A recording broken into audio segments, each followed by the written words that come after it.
দীর্ঘ কয়েক দশক পর পাকিস্তানের কাছ থেকে 25,000 টন চিনি কিনেছে বাংলাদেশ। এতে ভারতের কপালে পড়েছে চিন্তার ভাগ। এবার ভারতকে বাদ দিয়ে অন্য দেশ থেকে আলু ও পেঁয়াজ কেনার কথাও ভাবছে বাংলাদেশ। এক্ষেত্রে বিকল্প হতে পারে পাকিস্তান সহ আরও কয়েকটি দেশ। এতে বড় ধরনের চিন্তা ও উদ্বেগে পড়েছে নয়াদিল্লি, কারণ অত্যন্ত প্রয়োজনীয় এই দুটি পণ্য কেনার ক্ষেত্রে বাংলাদেশ এতদিন নির্ভরশীল ছিল ভারতের উপরেই। বাংলাদেশ ও ভারত দুই প্রতিবেশীর মধ্যে উত্তেজনাপূর্ণ সম্পর্কের মধ্যে পণ্যের নিরবিচ্ছিন্ন সরবরাহ নিশ্চিত করতে এবং অতীতে আলু ও পেঁয়াজের প্রধান সরবরাহকারী ভারতের উপর নির্ভরতা কমানোর জন্য বাংলাদেশের চলমান প্রচেষ্টার অংশ হিসেবে এই পদক্ষেপটি নেওয়া হচ্ছে।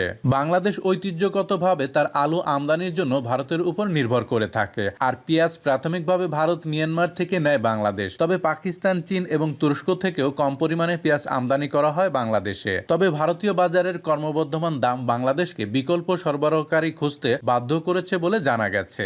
এখন বাংলাদেশে পেঁয়াজ এবং আলু রপ্তানিকারক বৃহত্তম দেশ হচ্ছে ভারত। 2023-24 অর্থ বছরে ভারত থেকে বাংলাদেশে পেঁয়াজ রপ্তানি প্রায় 7.24 লাখ টনে পৌঁছেছে, যার মূল্য প্রায় 145 মিলিয়ন মার্কিন ডলার। আগের বছরে এই রপ্তানির পরিমাণ ছিল 6.71 লাখ টন। ঐতিহ্যগতভাবে প্রতিবেশী বাংলাদেশের সাথে ভারতের দৃঢ় বাণিজ্য সম্পর্ক রয়েছে এবং ভারতের বস্ত্র ও কৃষি রপ্তানির মূল বাজার হিসেবে কাজ করে বাংলাদেশ। বাংলাদেশের বাজারে ভারতের রপ্তানি 2010-11 সালে 3.2 বিলিয়ন মার্কিন ডলার থেকে বেড়ে 2021-22 সালে 16.2 বিলিয়ন মার্কিন ডলারে পৌঁছেছে। তবে বাংলাদেশে শেখ হাসিনার পতন এবং অন্তর্বর্তীকালীন সরকার ক্ষমতায় আসার পর দুই দেশের মধ্যে বাণিজ্য কমে গেছে।